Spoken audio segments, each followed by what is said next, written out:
Good morning. Good morning. Good morning. Great day to you. Good morning. Good morning. Good morning. Great day to you.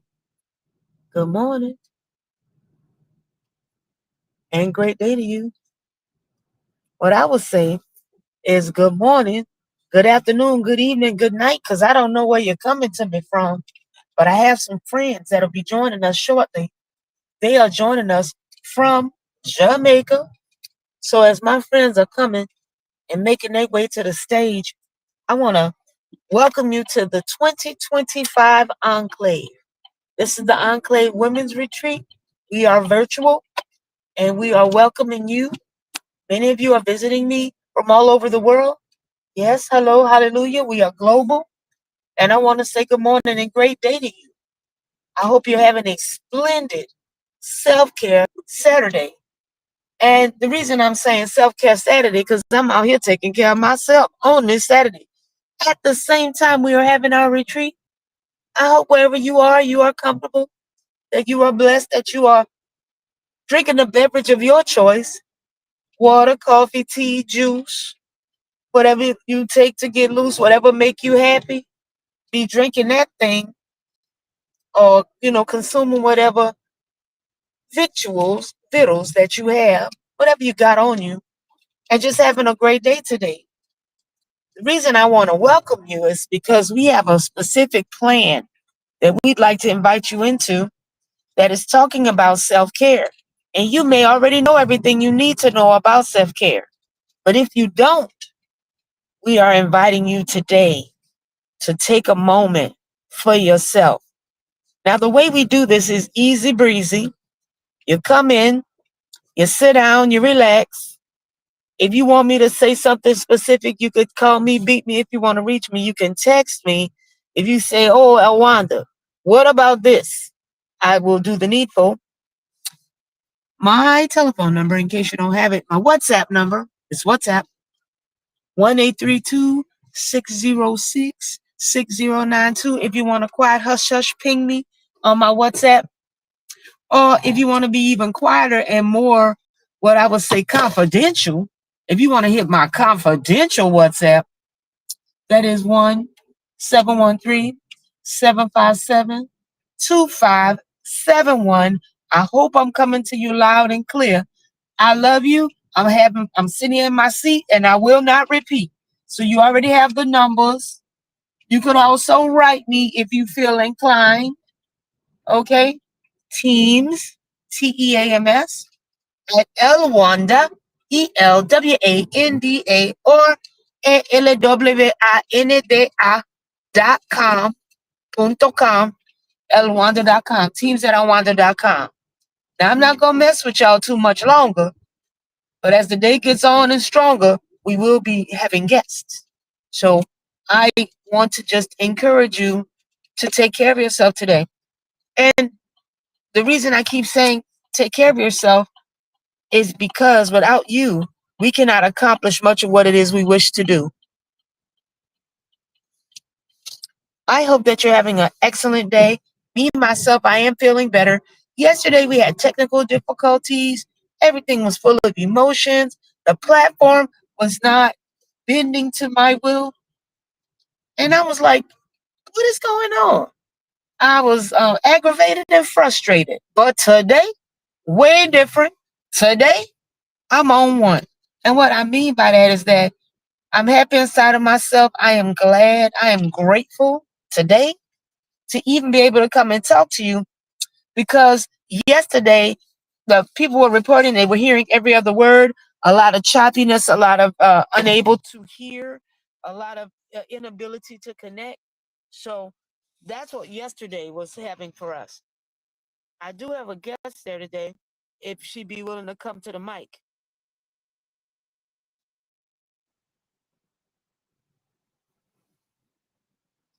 All right. I hope you can hear me. Again, today is Self Care Saturday. Today is the Enclave, and I am welcoming you to the Enclave, and I have been for the past few minutes. As you know, I am broadcasting live from Texas, And I'm in Webster, Texas right now, getting my self-care Saturday on. We will have people joining us from Jamaica, and we have people in other parts of Texas that are joining us that will talk to you about Self-Care Saturday and what that means and why we're asking you to be a part of it. The key thing we want to do is make sure that you are taking care of yourself no matter where you are. The world will not do without you. We need you. And in order for us to have you, you have to take care of yourself well enough so that we can experience the light and abundance that you have that you're bringing to us. And again, as I proceed into this day and welcome you, I want you to be thinking about things that you would like to get accomplished in this day for yourself. And when I say for yourself, I mean for you and your crew, for the people that you will represent. Now, if you're a single person in this, and you could be, we're relying on you to take care of yourself because we still need you. That's the crux of today's message. We need you. And the only way we're going to have you is if you take care of yourself. If you're wondering what it means to take care of yourself, what it means is that your body is a machine, right? And because your body is a machine, it needs things like fuel, it needs rest, it needs maintenance, right? It needs sustenance. It needs care. Your body needs care. Your mind needs care. Your heart and your soul needs care. And what that looks like is you taking a refreshing break. A lot of times, and if you're a remote worker, you're on the screen all the time. Either you have on your visual self or just your virtual self. And in that, you may get burnt out from the screen all the time. You may get worn out for just living, especially if you're expected to perform on a daily basis using this platform, much in the same way that you see me. You may be on the platform 100%.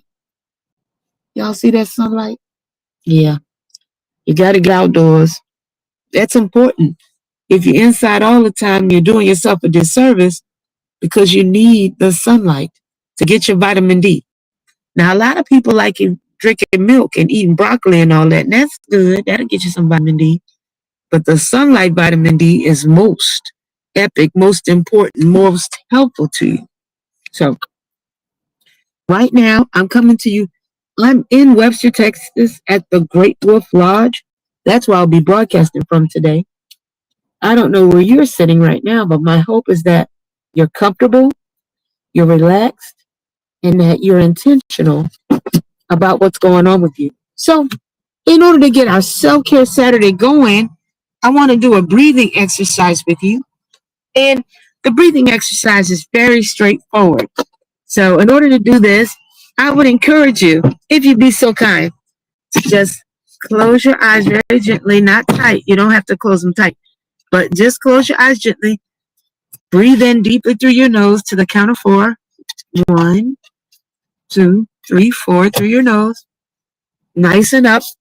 Hopefully you're smelling something good, like your favorite scent. That's what I would recommend. Mine is lavender. So there you have it. And then you breathe out 4. And when you're breathing out, I always picture a pinwheel that is spinning. Some people blow out candles. Some people blow out their problems and their pressures, any negativity. Let's do it again. Going up through the nose to the count of 4. Out to the count of 4. One more. One more breathing in.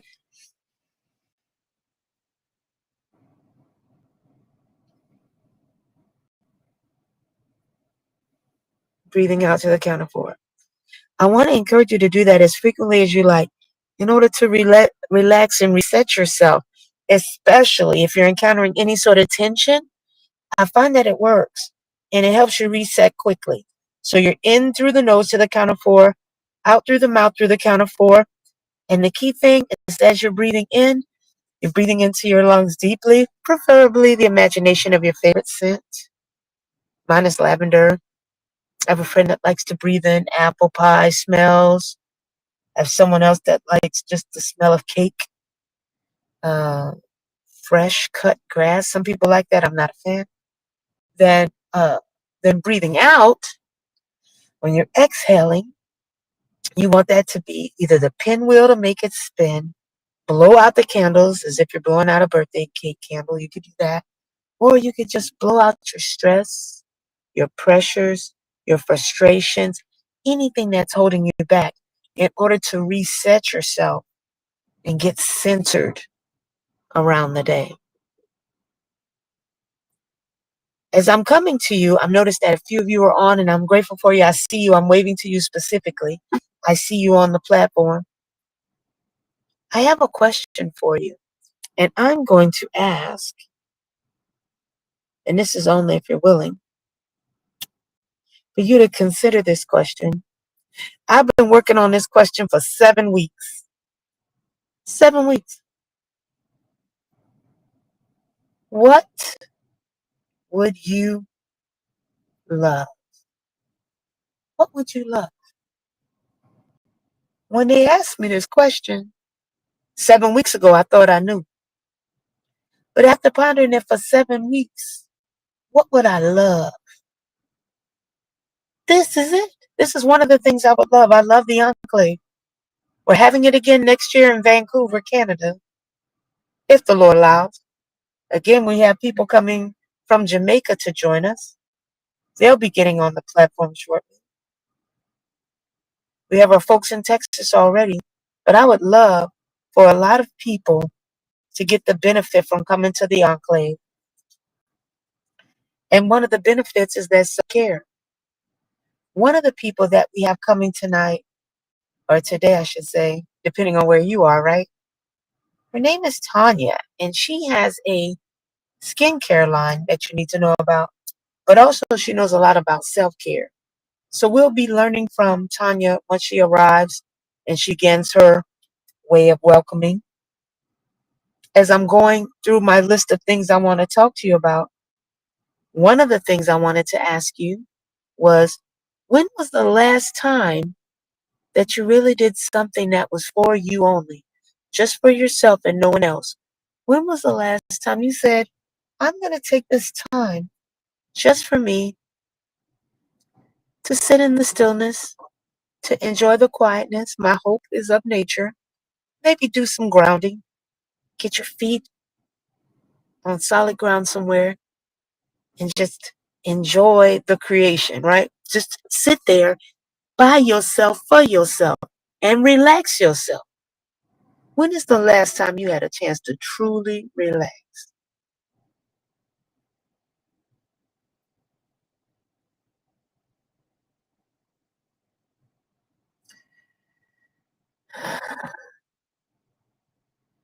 I'm a recovering workaholic. And the first time I really felt relaxation, 100% relaxation, with no regrets and no qualms, a friend of mine had brought me to Hawaii. I swore I would never go, but I went.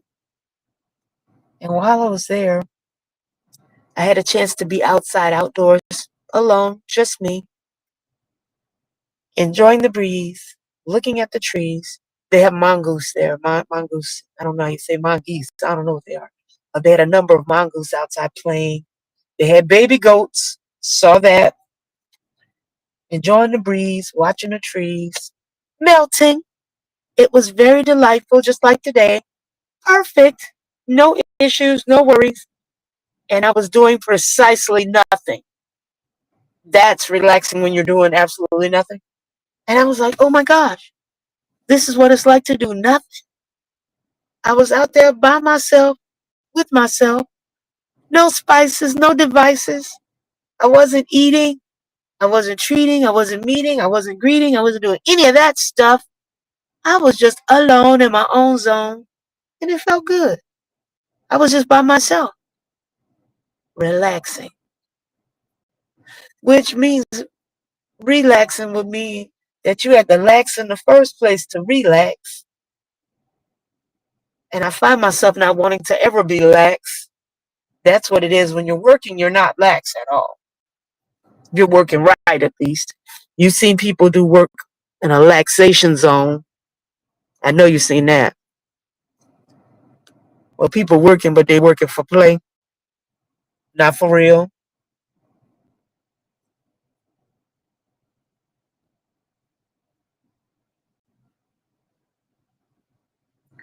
Nothing wrong with your audio.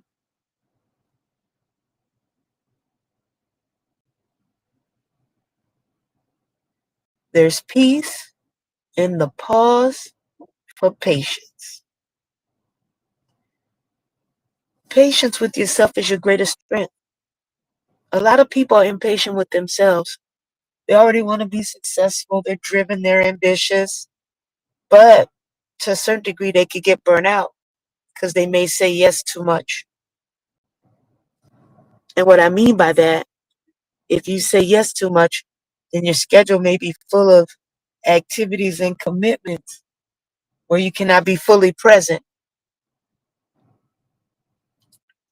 Wherever you are, you want to be fully present. In that moment, you want to be 100% present. Feeling your heartbeat, noticing your breath, being aware of your body from your head to your toe, or should I say toes? One way you can accomplish this is by intentionally relaxing everything in your body. And I learned this from going to a class that I was invited to. Maybe you've heard of it, chair yoga, where you're doing yoga in a chair. Let me tell you, when someone first brought that idea to me, I was like balderdash. I was like rubbish. Chair yoga? How you doing yoga in the chair? You gotta stand up. You gotta do up dog, down dog. You gotta do the standing man salute. You gotta stand like a 1 foot cactus. You gotta do all these histrionics and moves and calisthenics and stuff. But when I did that chair yoga, it was transformational because it allowed me to relax fully. Because I could definitely be a bully, but I was able to relax fully. And what I mean by relaxing fully, our teacher, the yoga instructor, had us do a body visualization. Okay? She had us, close our eyes, much like we did for our breathing exercise. And then she allowed us to do our breathing. She coached us through that. And then she had us relaxing our forehead, our back head, our brains, our neck, throat. She went through all of that. Then she said your decoupage, which is the front of your chest. Then she did your shoulders. She went your shoulders. Then she did your top shoulders. Then she took you down to your elbows, all relaxing, insisting that you relax each part of your body. So relaxing your elbows, you hear that? Relaxing your forearm, your wrists, your hands, your fingers. So she had us do that. Then she had us come back up to her chest, relax your top chest, your chesticles, your pecs, your pectorals, your testicles, your chest, you know. From there, she didn't say, I don't remember saying breasts. I remember saying breaths, like breathing. Then your tummy, which is your abdomen or your torso, she had you relaxing that. Then from that relaxation, she brought you to your waistline. Be kind to your waistline. She had us relaxing our waistline, sitting in the chair. Then she had us relax our hips and she had us do a little wiggle on our hips. You could do that. You're by yourself. Nobody can see you. So you could wiggle yourself in your chair, wiggle your hips. She had us do that. She had us do a few strange stretches a little bit later in the chair. And then after that, that was really good. She had you like moving your quad, which is your hip area, where all your nether parts and your naughty bits are, that area. She called it the quad. That was her word. Then she had you do your thighs, right? Relaxing your thighs. I don't know if you've ever thought of that.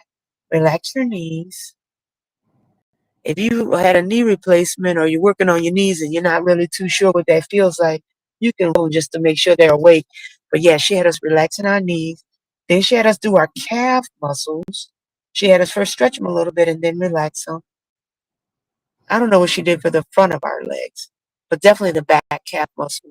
Then we got all the way down to the ankles. She had us roll them around, each on their own. First singly, like the right ankle, then the left ankle. Then she had us bringing them, roll them around together. Then she had us do our heels, where we just positioned them, kind of like this, and like that. We flexed the heels. Then she brought us down to our toes, where we wiggled them, all in the chair, relaxing, wiggling, relaxing, tightening, then relaxing. Then after that, she had us come all the way back up through our body. And that chair yoga, that was just the beginning. She had us working, it was a 45-minute chair yoga.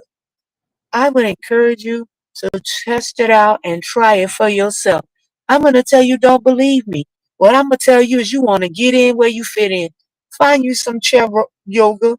The class that I got on was free. It was on a Wednesday night. It was lovely. The people there were fantastic. A few of them were on the screen, some were not. So you don't have to get on camera if that's your preferred way of working. But what I loved about it is I was on camera, but I felt free being on camera because our instructor was on camera. I decided to be on camera, and I'm glad I did. Uh, it was just a really nice moment, and it's an example of how you can get that self-care in. Take 1 hour for yourself on a Wednesday or any day that you can. Getting you some chair yoga. And I want you to do it in community, not by yourself. Do that with somebody else. Find some other people that you feel comfortable with and just do the chair yoga with them. Even if you have to start it on your own. So I'm not only proposing that you do chair yoga, you start it. Maybe you go with someone else and learn how to do it, and then you decide if you want to teach others and have your own group doing the chair yoga. The benefit of it, I believe, is that it allows you to completely relax your body. And that's something that you want to do on a self-care Saturday. You want to completely relax your body. And the reason I keep emphasizing that is because as soon as you get up, you have to go. Gotta jump in the shower. After that, you gotta brush your teeth, wash your face, get all dressed, deodorant, the whole gamut. You know what your morning routine is like? A lot of people wash their face, do the exfoliating, the moisturize, and then they do the makeup and all the eye makeup. But yeah, they do all this here on their face. That's self-care. They're getting ready for the day.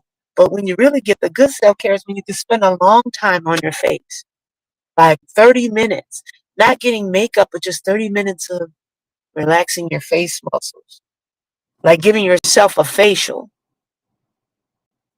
That is self-care. When you're just focusing on you.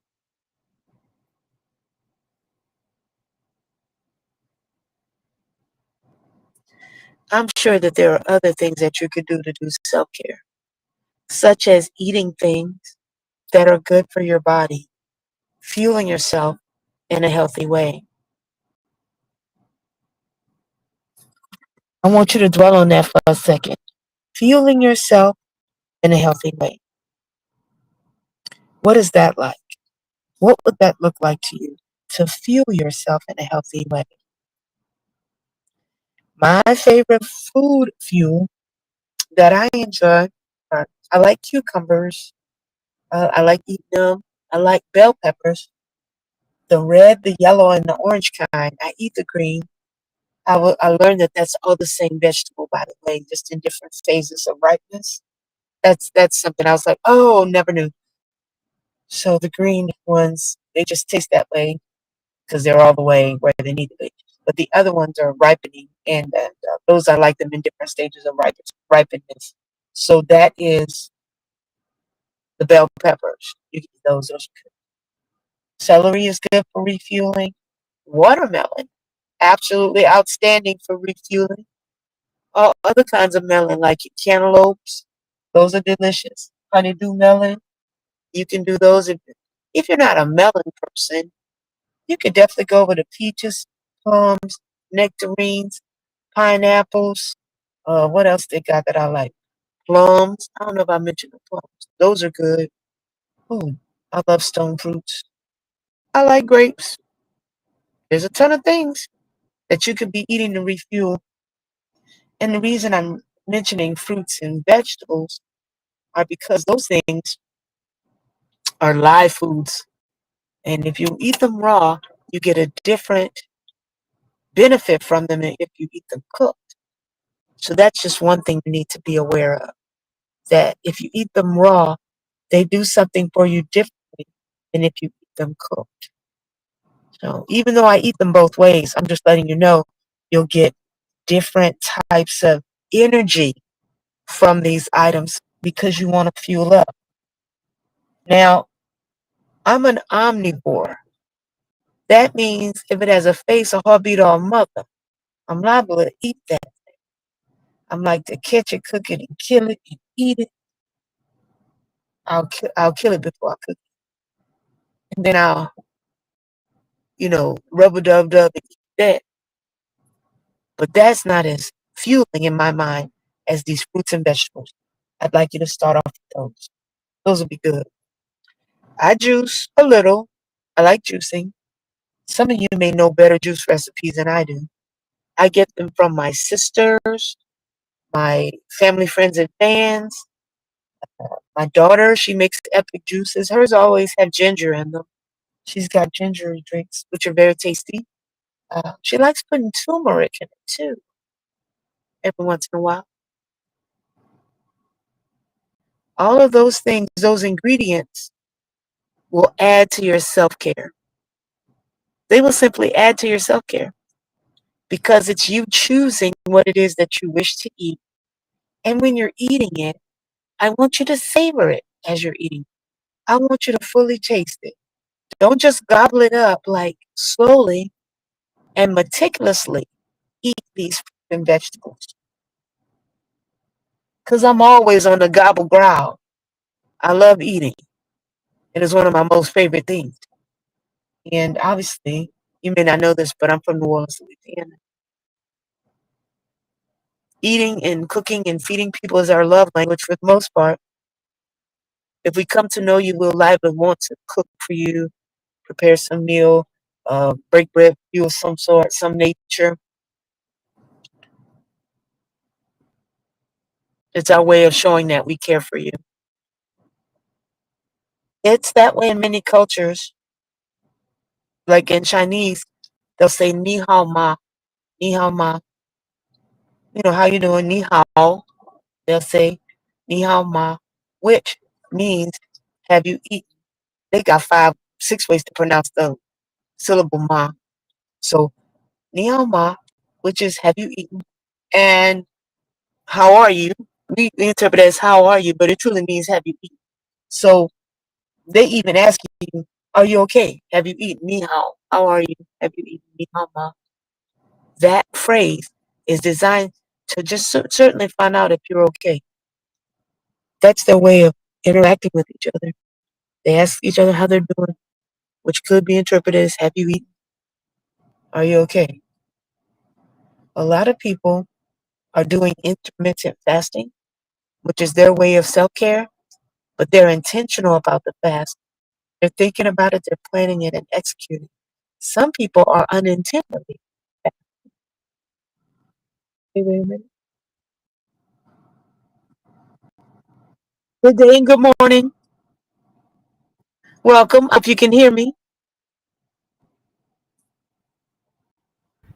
I can hear you clearly. Hello, welcome. Good morning to you. How are you? I am well. Welcome to the stage. This Thank is you our so lovely much. Tanya from Jamaica. Tanya, how are you? I am wonderful. I'm happy to be alive and well. And you? I am happy to be alive and well. I was just talking to our team about Self Care Saturday and the important things of self care. I mentioned to them briefly about you and how you have a self care line of products that you make, but that you would also Yes. be talking to us a little bit about self care. And that eventually, oh, she's going to tell us about Bloom, which is with our lovely Sharika Swaby, also from Jamaica. So Right. if you feel ready, I would bring you to the stage if you want me to have you talk to the people. I would love to have them see you and behold you, Tanya. Well, absolutely. That's the reason I'm here. And so I'll do my best. And I'm grateful for the opportunity to share. So if you want me to start, go right ahead. You have the floor and we welcome you. All right. Good morning, good morning, good morning from beautiful Jamaica. I am Tanya Powell Edwards. And of course, it is a wonderful thing to be able to talk with you this morning on self care. And I'm grateful for the invitation from Dr. Elwanda. I got your name, pronounced your name correctly. Absolutely.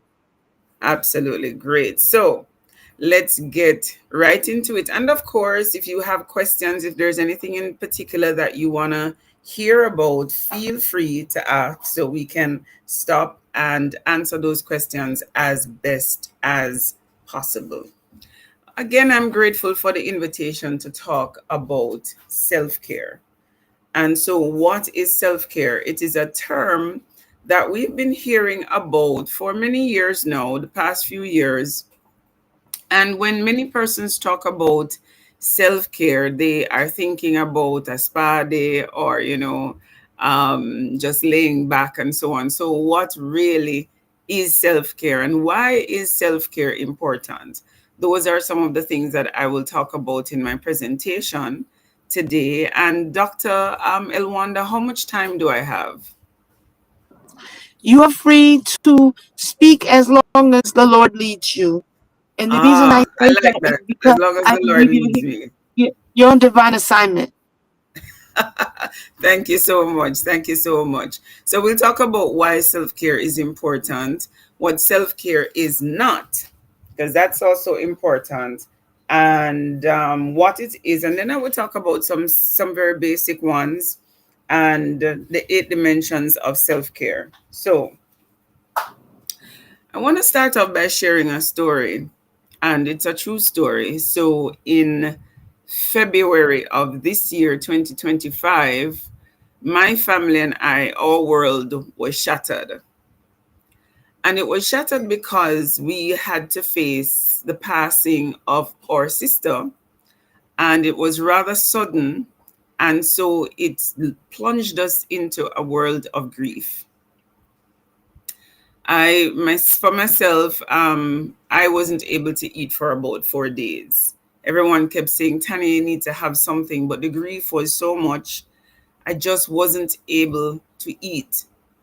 And so since February of this year, we are in something, I don't know if the correct term is the new normal, because we're now trying to live life without this precious person to us. No, my sister Karen was an educator, and she taught for some 30 years. And for her send off, there were probably about over 400 persons in attendance, and over 1,500 persons viewed it online. But one of the things that came up was that while my sister had an injury for about 2 years, and while she was being cared for, she continued to work. She took a few days off here or there, but there were persons on the job who were seeking opportunities um, to speak negatively about her, in terms of they were not allowing her to heal properly, and she took that on. And so even when she should have been at home healing, she was on the job. And so it would make sense to say that she died on the job. It was rather quick, it was rather sudden, and it affected us in a terrible way.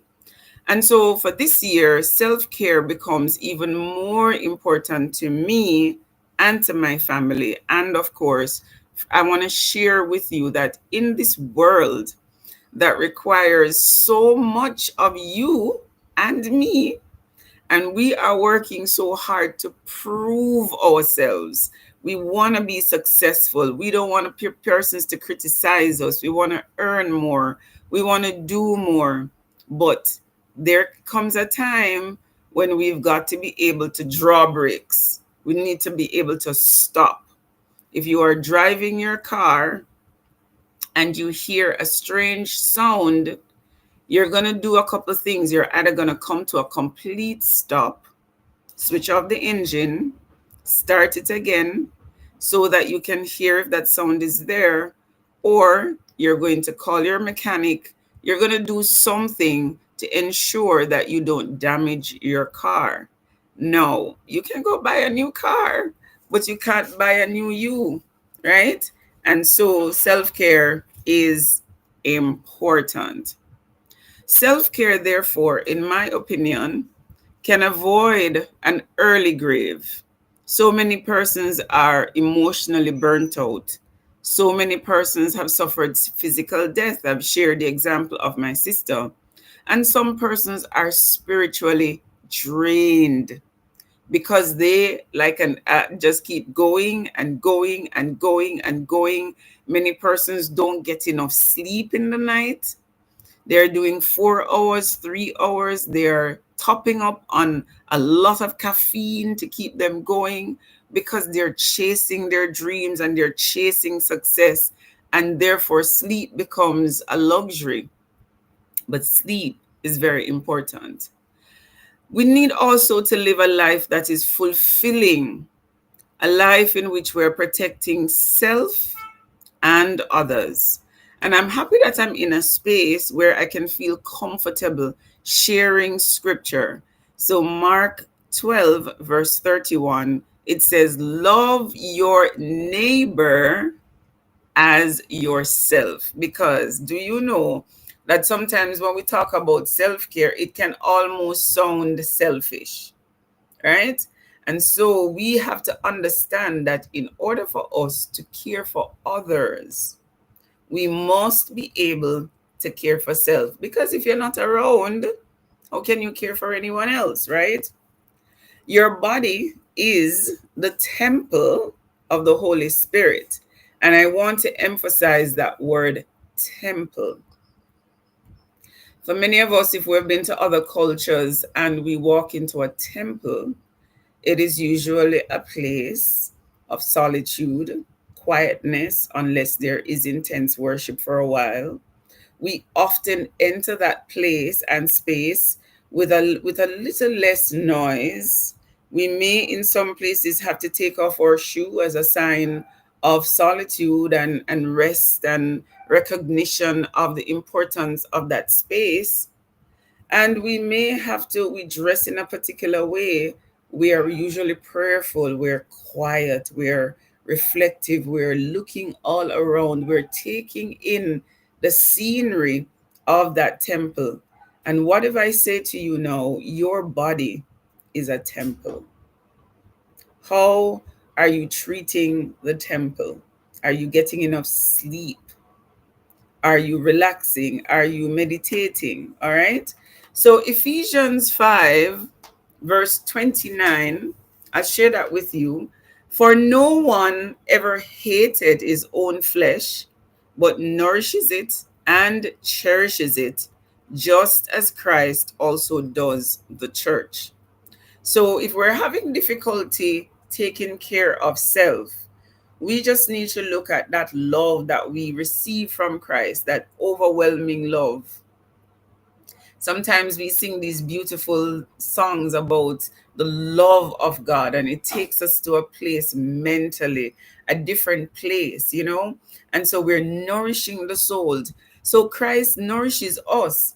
Therefore, we have to learn from our Savior that it is important to nourish and cherish self.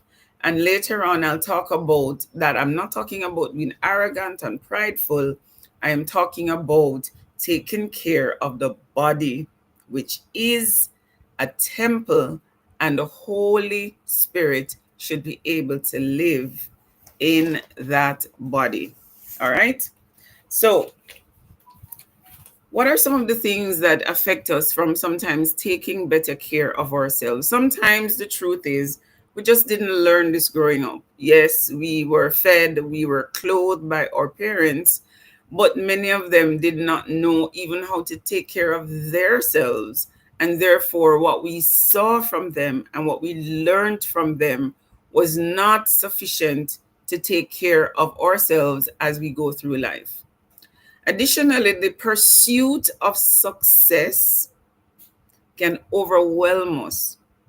So we are just working and working and working. We're catching as much overtime as possible. We want to achieve. We've been told what success looks like. Success looks like a 5-bedroom house. It looks like a Mercedes Benz. It looks like the picket fence. It looks like being able to fly to Dubai.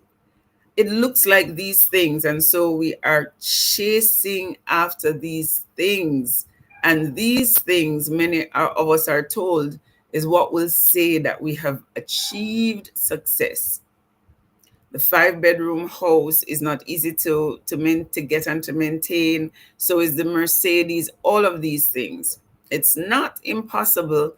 And I'm not suggesting that we should not want these things.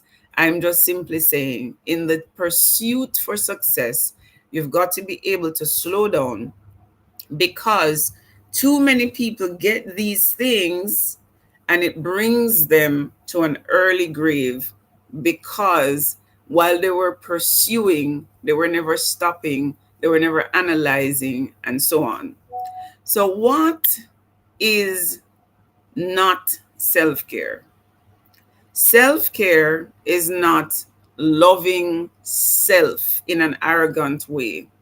It is not loving money, pursuing and loving money. It is not being proud.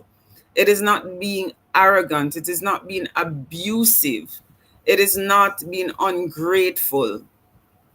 Self care is not unholy.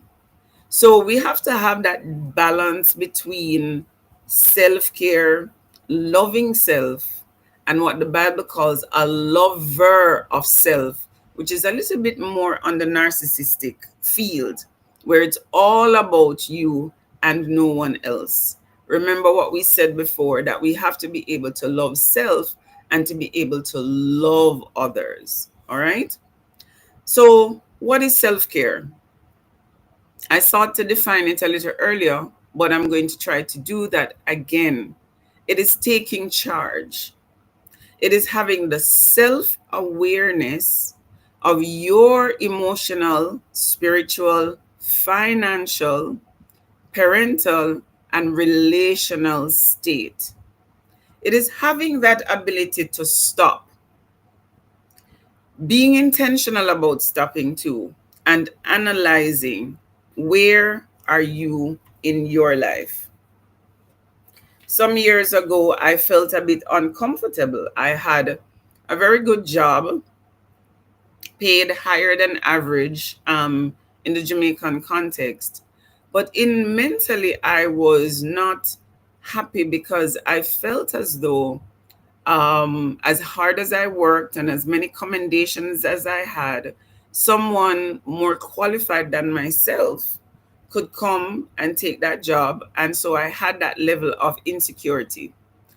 What that did was propel me to stop and to take a look at, what is it that I was really feeling. And the truth of it is that before that, I did not enjoy the learning process. I had my own insecurities, and so therefore what I did was, good morning, hallelujah, so much, sister, I see you, we're going to be okay, great. So those are notifications coming in. So when I analyzed, I didn't like school very much, and so I only did short courses. And when I sat down to analyze where I was, I realized that I needed to go qualify myself. I needed to do a degree. And interestingly, my story is that I sought to do a degree in mass communication at the time, because I worked in media. But as I prayed about it, the answer came that I was not called to do mass communication, I was called to do counseling. And so, as I at the time, I didn't know where counseling courses were being offered in Jamaica. I didn't know why I was called to counseling, but I trusted God, and He led me in a path that took me into doing my first degree in guidance and counseling as an adult learner. So can you imagine avoiding any long courses? I only did short courses, 3 months, 6 months. And so I ended up having many certificates. But when I stopped to do the self care and to analyze why I was feeling the way I was feeling, the answer came that Tanya, you need to go do your degree, and it's not in the area of mass communication as you thought, but it's rather in the area of counseling. And therefore, now I had to dedicate myself to do a 4 year degree.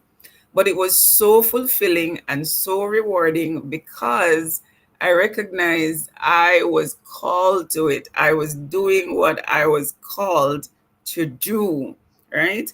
And it's still one of the best decisions I've ever made because it makes me more aware of myself, but it also puts me in a position to be a good listener to others who are going through different things, and to be able to offer not advice but guidance as I listen and help people to come into why am I feeling the way I'm feeling? What can I do about what I'm feeling? So it's all about empowering self and empowering others.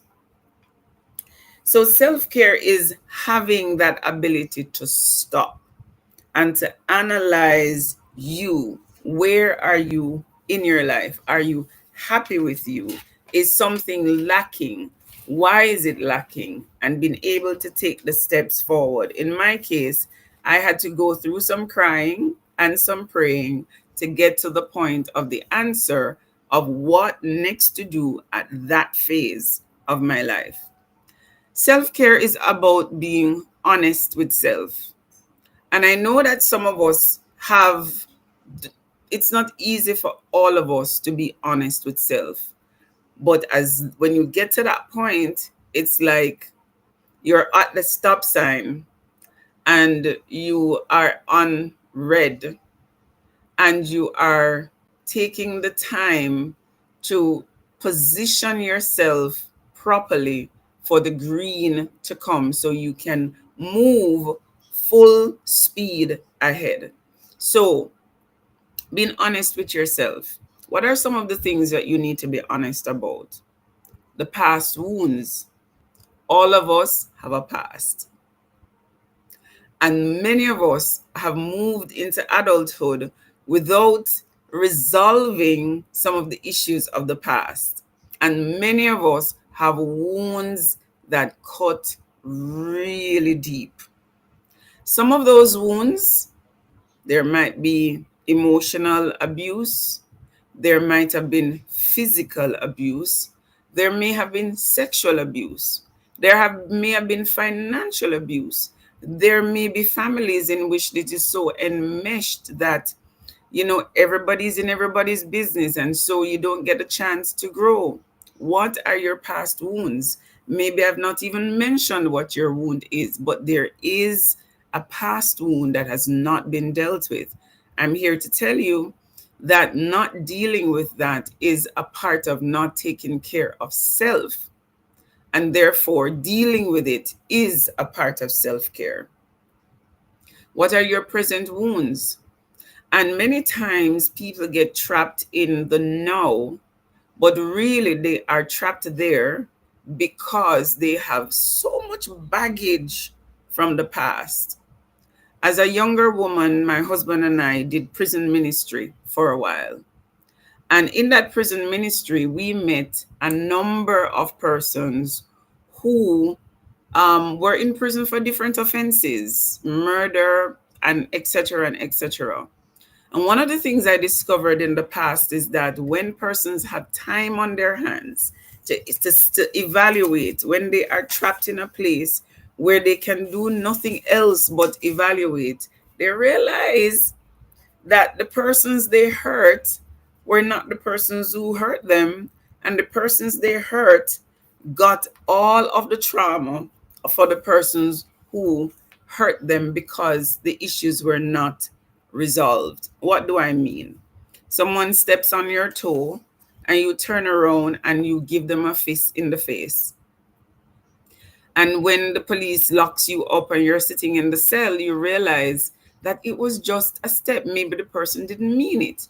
But when you fist them in the face, you are thinking of the uncle or the aunt or the mother or the father that abused you. And because those things were unresolved, because you weren't taking care of your emotional self, your spiritual self, someone who did something minor now pays the price for what someone else did to you. And so we've got to pay attention to all of those things. Now, how are you preventing yourselves from moving on? I just spoke about some of that. Past wounds can block your success. It can block you from moving forward, even if you're earning more money, even if you're buying the 5-bedroom house, even if you're driving the Mercedes Benz, even if you're on the worship team. These past wounds, unresolved, can block your success. They may be affecting your present relationship with yourself. Many persons self-harm. They're cutting themselves. They're smoking when they know it's not good for their lungs. They're beating their head on the wall. They're angry. They're breaking stuff that they've paid a lot of money for. Why? Because the past wounds and the present wounds have been unresolved. So you're not having great relationships with yourself. You're not having great relationships with your family. You are in conflict with your co-workers. You may be in conflict with persons at church and other places. You may be angry in traffic. If somebody makes a mistake and, bad drives you, you may feel like you want to hurt that person. Are you carrying tension in your body? Is your blood pressure always high? You're not consuming too much salt. Are you feeling a lot of pain in your body and there's no medical reason for those pains? These are all things that you've got to slow down and take stock and do some analysis, some intentional self-care so that we can get to the root of these issues. So maybe it's time to do a detox. And when I use the word detox, many persons will think about something you put in the mouth to flush the stomach. But in this particular case, I'm talking about an emotional detox. I'm talking about a spiritual detox, something that will cause you to get to a place of renewal. As Christians, or even persons who are not Christians, we love to talk about restoration, redeeming the time. But a lot of times we're looking for an external event to occur for these things to happen. And I'm speaking today about self-care, which is an intentional, internal process that is going to cause a reset and a restoration to take care. What are some of the basic self-care practices that you can use? We know about the bubble bath. Who doesn't love a bubble bath, especially as a female? It's relaxing. It releases some of the tension. But what about a walk? A walk? What about taking a scheduled vacation? Many persons go on vacation as a part of their self-care, but they come back tired because it wasn't planned. They may not have gone with the right company.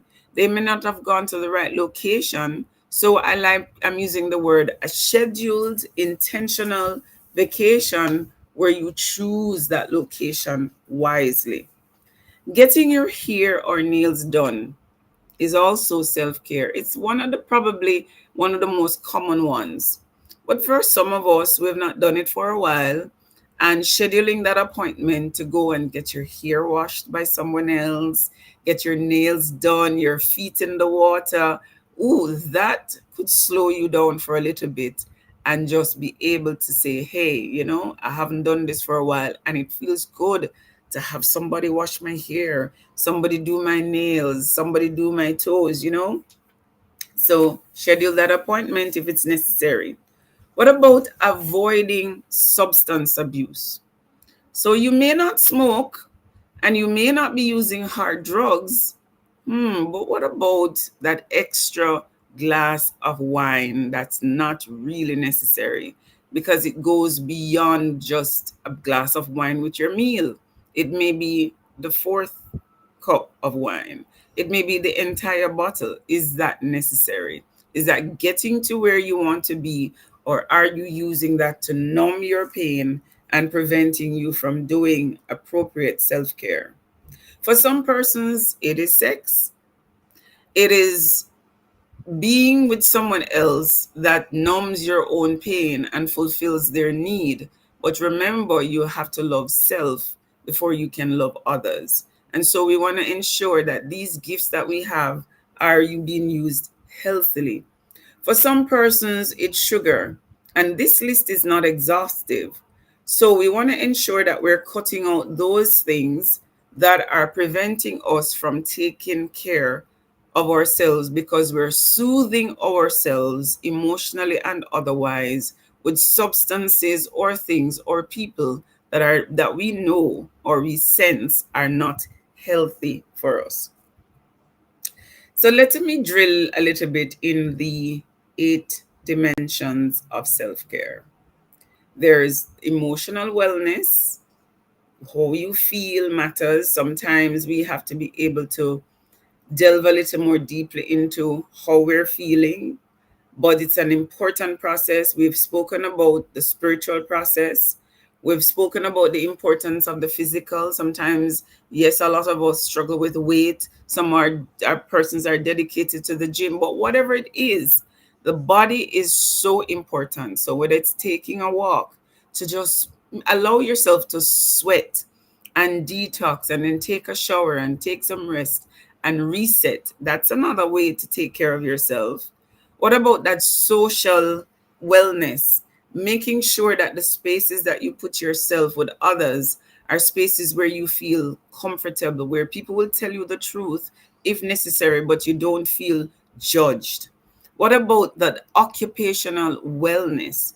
Are you in the spaces, in the occupations, on your job? Are you cared for? Are you be given the tools to ensure that you're working well? What about your financial wellness? This is another dimension of self care, and many of us do need help in that area as well. Intellectually, are you avoiding school? But deep in your heart, you know that it's time to get that degree done or get that skill, get that certification that you've been avoiding. These are things that we need to ask ourselves, as this is one of the dimensions of self care. And then there is the environmental self care. Are you in the areas, are you putting yourself in the areas that are healthy, right? And of course, I want to share, I'm coming down, and I want to share a couple more things with you. And one of the other ways in which you can practice self care is meditation. And for me, it is simply just being at rest, or taking the time to read a book, or taking the time to exercise, as I said before, taking the time to worship. Worship is a very important process because as you close your eyes or open your eyes or kneel or stand and you listen to music, gospel music, worship music, you are in tune with God. And somehow in that spiritual process, you're able to transfer to talk it about what you're going through mentally, placing it at the foot of the cross. And usually at the end of that worship experience, there's a sense of calm, there's a sense of peace, there's a sense of balance, there's a sense of casting your cares on Him who is able to carry you through any, every, and all situations. Prayer. Prayer is important, and studies have been done on persons who pray, and it shows that where we utilize the areas of the brain we utilize when we worry. Those areas are shut down or closed down significantly when we pray, because prayer and worry does not exist in the same space, right? So prayer is a very important part of our self-care. I like grounding as well. And grounding simply is just going out in nature, taking off your shoes, standing on the grass, allowing the sun to hit your face, your shoulders, just allowing the sun for a little bit to penetrate your body, because the earth is the Lord's and the fullness thereof, and many of us avoid the sun because we're scared of skin cancer, we're scared of having a tan and all of these things. I'm not suggesting that you be in the sun for hours on end, but God made that sun for a reason, and so going in out there for a little bit, it can be so releasing and so detoxifying. I also recommend counseling as another type of self care. Why do I recommend counseling? Simple answer. I appreciate counseling because I myself studied counseling. But when I studied counseling, it really made me appreciate the importance of seeking help. In many of our families, we have a lot of unhealthy relationships. We often seek advice from persons who don't know how to care for someone's emotional well being. They say anything out of their mouth. They tell you to do things that land you in more hot water or in more tension with other people. They escalate feuds and enjoy that process. But in counseling, especially when you choose the right counselor, you are in a space that is calm, that is quiet, with someone who is a professional, who is not going to be judgmental, who has the training to take you back in the past if it's necessary, and then help you break down and understand some of the past relationships, whether they were healthy or not. They help you to go through trauma, and they help you to get to a place of understanding self, who I am, what am I leaning towards, how do I de escalate feud, when do I go healthily into a feud to ensure that things are properly resolved, those kinds of things. So I appreciate counseling, and I never do these presentations without including it, because it is such a powerful tool to get us to a point of loving and appreciating self, and then being able to love, appreciate, and nourish our other relationships.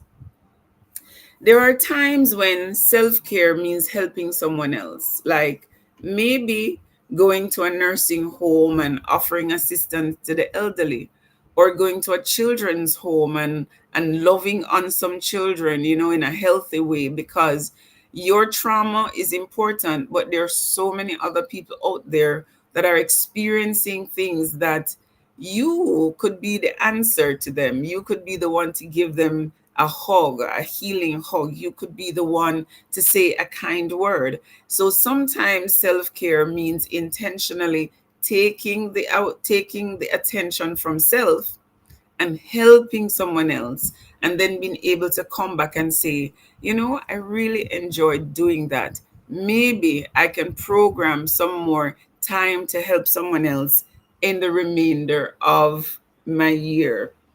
And we talked about personal development. I shared my own story of personal development.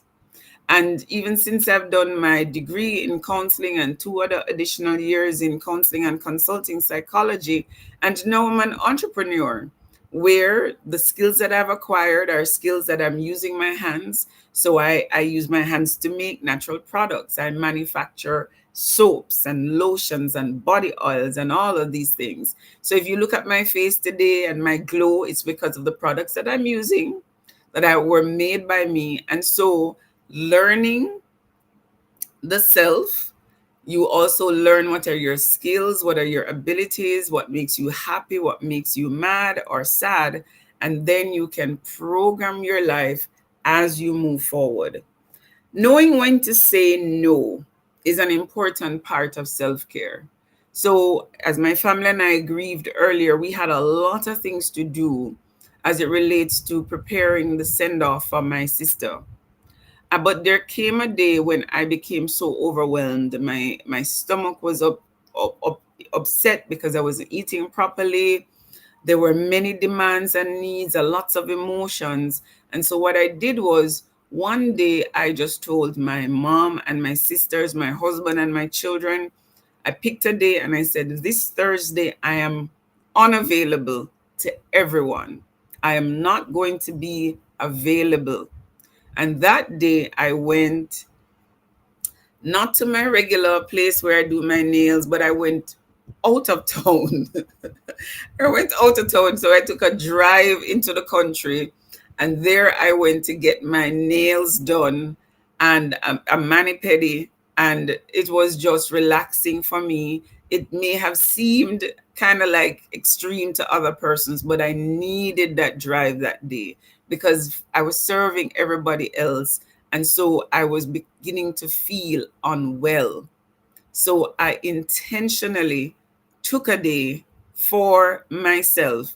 And when that day was over, then I could become again emotionally and physically available to others who needed my help. What about a retreat?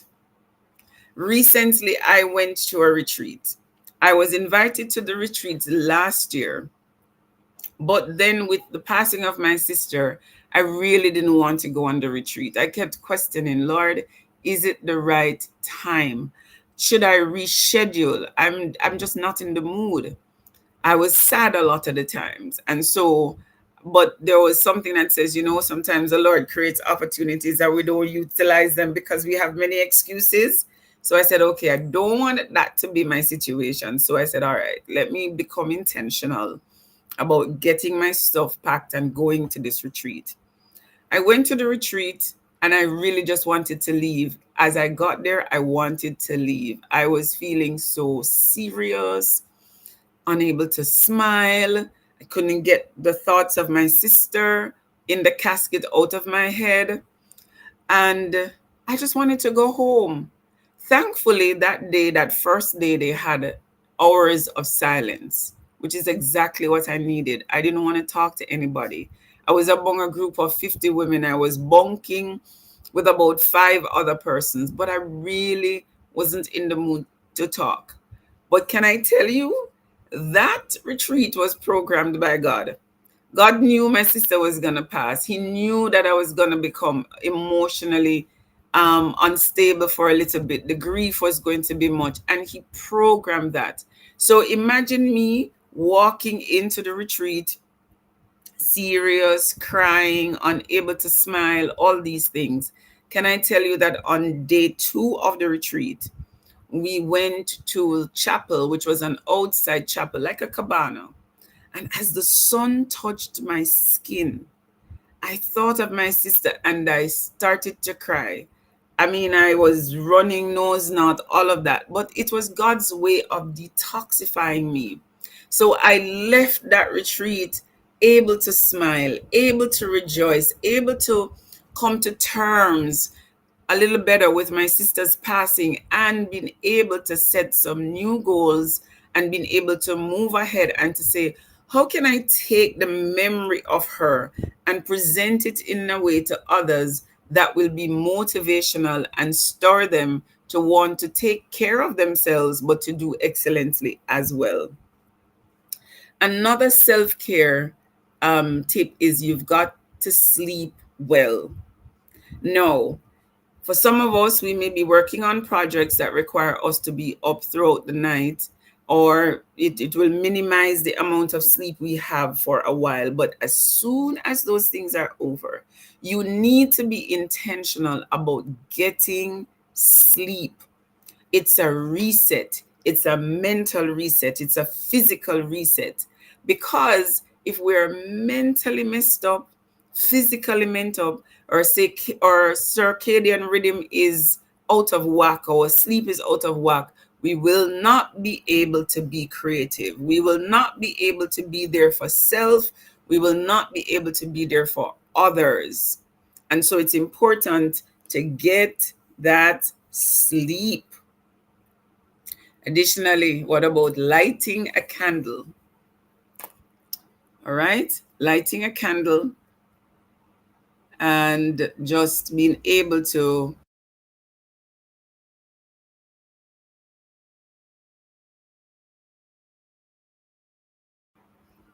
Apologies for that break. I need to get my plug in.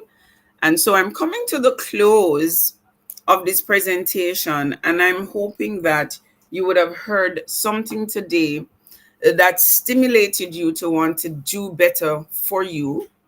I'm hoping that you heard something that will say to you, if I stop now, if I am able to take some time now, I can be a better wife, I can be a better mother, I can be a better sister, I can be a better co-worker, I can be a better child of God.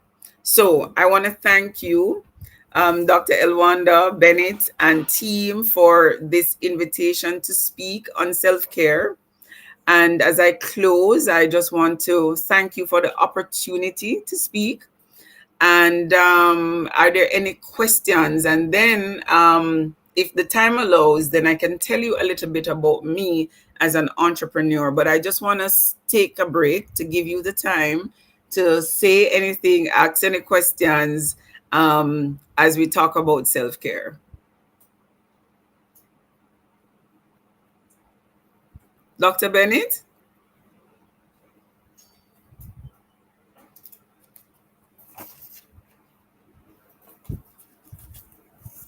All right. So I continue to be live.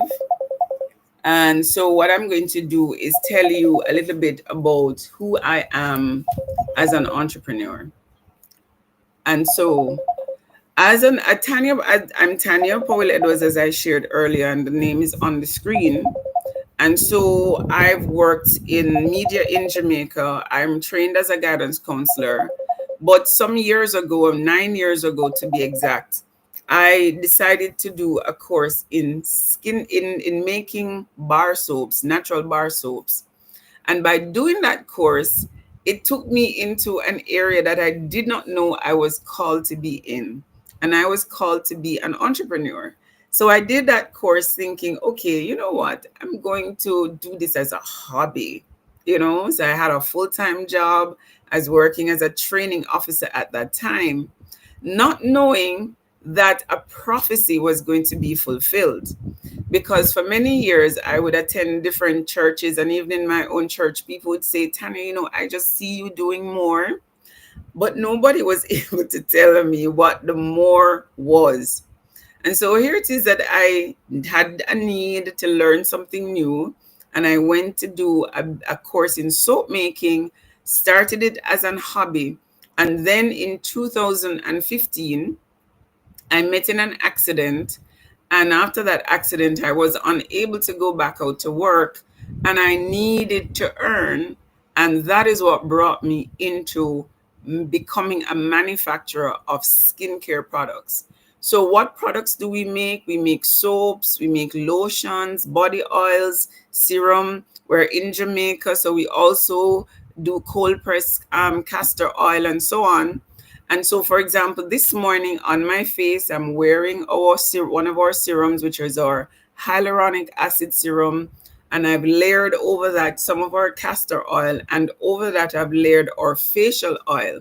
Because as we get older, and some of us may go into menopause, and we will notice that our skin becomes drier. And so we need to replace moisture. So morning and evening, I'm replacing moisture. I'm putting on my serum. I'm putting on my facial oil. And if you want to wear makeup over that, that is also fine. And so these are some of the things that I do to do self-care. So I make my own products. I make my own deodorants. I make my own skincare products, lotions. I make it for myself, for my family. And since 2016, when it became a business, to 2025, it is what has been my mainstay in terms of earning a living. I now have a small team of persons whom the Lord has allowed me to be able to pay, and they're in the business, and we have a vision of taking this business internationally, and we're able to serve our international customers through the use of DHL for those who can afford that service, or through the post office. And so we have a business now that is a multi-million dollar business within Jamaica, serving persons all over the earth. So we've sent products to Africa, we've sent multiple products to the US, to Canada, to some of the areas in the Caribbean, and we are looking to grow and to become a big business. And we want to be known with among the likes of Carol's Daughter and all these big companies in the US that are known and respected as brands that are ethical, that are genuine, and that the products really work for your skin. So we would love your support. We would love to serve you through our products. And you can go to our website, which is www.Tana's. Now, note that my name is Tanya, but the name of the brand is Tay. So it is TAYNAS. So it's Tana's bodycare.org or .com. It will take you to the page, and you can support us there, and we will ship your products, whether utilizing DHL or utilizing the post office. So again, I want to say thank you for the opportunity to speak to you on topics that I love. And it is my hope that you would have heard something today that would trigger you to examine yourself and to see how you can deal with any trauma, any past wounds that are preventing you from taking care of you and then being able to nourish the relationship that you have with God and with others. Thank you.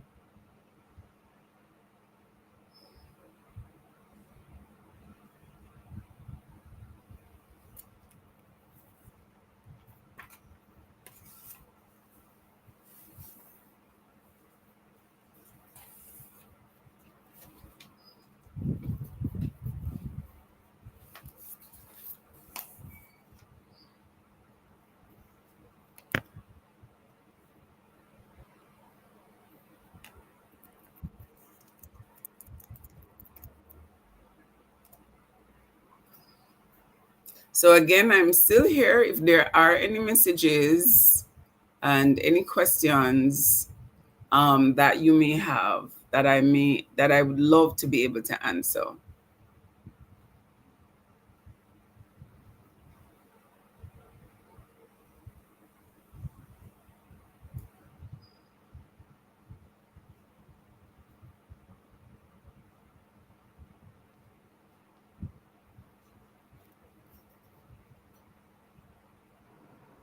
Are you able to hear me, Tanya? I am hearing you now. Are you hearing It, me? yes, I can hear you well. As you were talking, I was so enjoying it. And when I got ready to reply, it wouldn't let me back in. It threw me out of my own Ah, situation. It threw me out, and I was like, wait a minute. Wait a minute. Hold on a second here. I hope you can see me. I can see you. Yes, Let yes. me tell you, I was fighting this computer. However, I did want to tell you that your message this morning has been a great blessing to me. Praise God. Praise God. Beautiful. And thank you for being in the enclave, and thank you for talking about your work and also bringing us your mighty testimony. I'm going to have you come back up to the stage when you want to talk to us about your products more so and bloom. So I want to have you do that. But before I release you to run and do things and then come back, I wanted to ask you, had you heard of this acronym called GENES? GENES? I have not heard about genes, but Okay, get your please, let's write it down for me because we're gonna talk I'm about going to this do again. that right now. All right. The G is for Mm-hmm. our guts. Our guts. what Ah, we're eating, our gut health. And right. I was talking about fueling our bodies before you joined. So I want you to think about the gut and what we're putting in our guts. And you had already talked Absolutely. about being body wise. So that I thought I would share that the G is for gut. Right. The first E is for exercise. Uh-huh. You had mentioned that we should move our bodies. You had given us some great details on what we could do, but I wanted to remind them 30 minutes a day of movement. The body is blessed to move 30 minutes a day. And you can do 5 6 minute walks, or 6 5 minute walks, or you can do 3 10 minute walks, or get your 30 minutes in of movement, no matter what that is. Right. You Right. can skateboard, ride the bike, dance. Um, what else you could do? There's so many different Just things. sweat. You could, Just do anything that makes you sweat. right, right. Get sweaty, get sweaty. So that's the E is exercise. What And is then we the have the N for? N, The N is for we talked about the gut. I guess we talked in nutrition. nutrition. Nutrition. Yeah. Nutrition. So just because you're working on your gut and everything, don't mean that's mostly elimination. We talking about consummation, consuming Right. the nutrition. If your gut is unhealthy, that'll be terrible. But if you're eating the wrong thing, that will only exacerbate it. So you got your gut, your exercise, your nutrition. Make sure Mm-hmm. you're eating vitamin dense food, because some of Right. our food, especially in the United States, we're not eating vitamin dense. I even had salt fish and breadfruit. I You love got the Jamaica. Jamaican in you, right? Yeah. I've had the curry goat. Yes. The curry Beef goat is steak. good because that has a lot of iron in there, and that's really good for us as women. Jamaica, Jamaica. Don't do it to me. I love it. So I'm talking about nutrition. The other E, you talked about greatly today, Tanya. Emotional health. Uh-huh. Emotional health. You brought it to us. You say get the counseling, huh? Yes, definitely. Talk about getting Absolutely. the therapy, getting the therapy, Absolutely. talking with people, expressing, motivating ourselves to get connected, huh? Mm-hmm, mm-hmm. Absolutely. Absolutely. Really sorry for the passing of your sister, but it touched my heart to know what you're doing now is a fruit of her leaving this plane, going on to Mm-hmm. glory. But in the meantime, you are living her legacy right now. Absolutely. Absolutely. And it's important. I want to say thanks for sharing Jean. There are We gotta different have acronyms one there. more. Yes, Go ahead. one more. You Oh, mentioned great. it. Go. Sleep. Yeah. Absolutely. So the genes is our way to remember how to take care of ourselves. Mm-hmm. Mm-hmm. Our gut, Mm-hmm. our exercise, our nutrition, our emotional health. You touched on that. You also touched on sleep. Absolutely. Absolutely. Absolutely. I was teaching in Um, vacation Bible school this week. Jesus liked naps. He would take mhm. naps. He was taking a nap, sleeping on the ship, and they roused him while he was sleeping. He did not enjoy that. The nap, the nap, even the Lord likes naps. Jesus liked the nap. Yeah, absolutely. He took time to separate himself and to be alone He from time did. to time. He would. Yeah, So we should. absolutely. We should. We should. We definitely should. This is important. There's also one that comes a lot under the Adventist, which I like still. It's the New Start. Off the top of my head, I don't remember everything, but it's about nutrition and exercise and water and sleep Ooh. and all of these things. Go Because find it and bring it truthfully, back to us. Go find it and yeah. bring it back to us because we're about to take a break. Uh, go and find it, take it and bring Hmm. it back to us. All right, give me a time so We're I can gonna make break. sure that. We're gonna take a 20-minute break. All and right, I'm going to put the fantastic. counter on so you can go rest your device somewhere. I'm going to go into the Great Wolf. I'm going into the Hmm. Wolf. Oh, I'm going into the Wolf. So 20 minutes, we'll give ourselves a break, give our fans a break. They're still online. They're still with us. I can see them. So Fantastic. I can see them. And so you can wave to them from Jamaica. I will wave to them from Texas. We are going to take a 20-minute break. Go on, be blessed. We'll be back to talk with you and bring us back to New Start. Go find us somehow and then Will. bring us back to us so we can learn that too. All right, I definitely will. So see you in 20 minutes. Yeah, teach it to me. I'll see you soon. All right, bless you. Bless you.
6 minutes.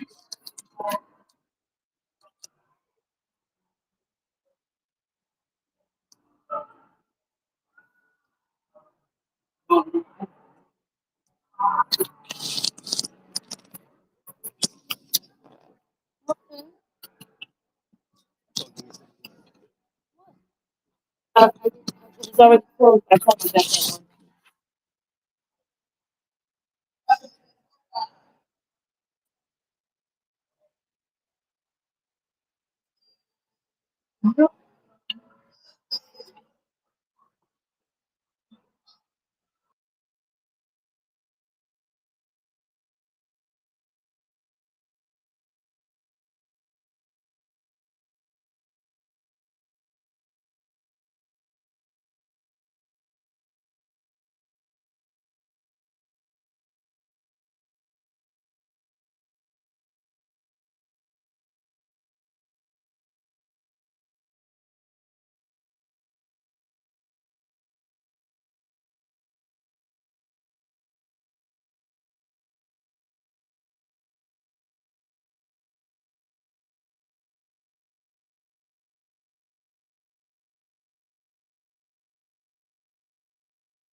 Thank you. Hello and welcome.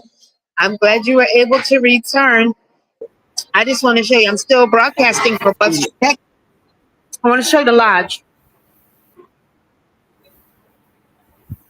Show you the lodge. Then I want to talk to you about Ken Tending. Kintending. Ken Tending. All right, let me show you. This is it.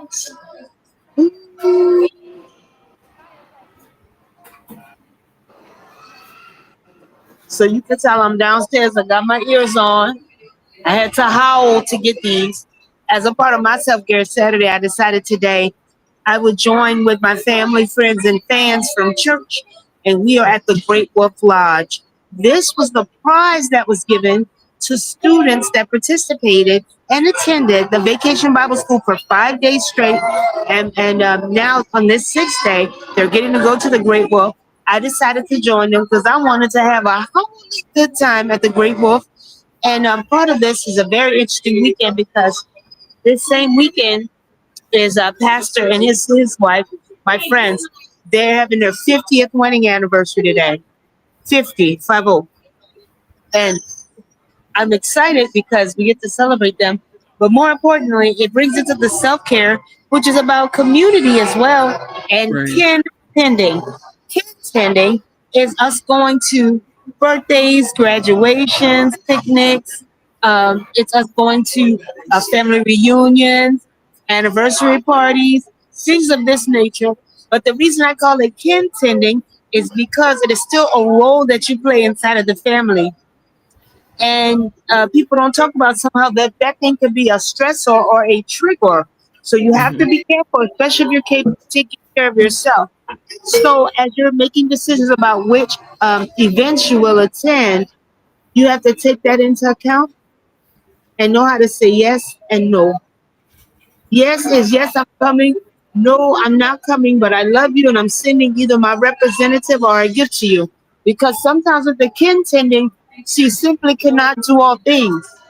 True. You cannot be everywhere at once. How many times has something very important been scheduled on the exact same day as something important to you? So you've got to know that it is okay to say no, yes, maybe, or I'll say yes and, like, yes, and I won't be able to be there, but I'll do this, something like that, so that you can keep the relationship going because you may not actually be able to be physically available there. I don't know if has that ever happened to you, Tanya, where you had a Definitely. scheduling. Right. But I'm a communicator, so I usually like to, if I give my word, I'm very big on keeping my word. And if there's going to be anything that allows me not to do that, I'm going to call you and communicate to you, because I like when persons keep their word. I think your word is very important. Yes, that's important. So I don't give my word or agree or RSVP unless I really intend to be there. Like RSVP, yes. Oh, I do. Maybe if I'm not sure, I do know. If I absolutely know, I cannot. Absolutely. Absolutely. But what I'm saying is that don't feel the pressure if you say no, You've because got to say pressure no is strong. sometimes. Sometimes persons are become yes men and yes pleasers, and they do it to their own detriment, and that's not self care at all. I'm glad you say that because it creates a false pressure, a false tension, and pressure is strong. Pressure busts pipes. So you don't let nobody pressure you. You can't go, you can't go. That's it, that's all. No is a complete sentence. Absolutely, absolutely.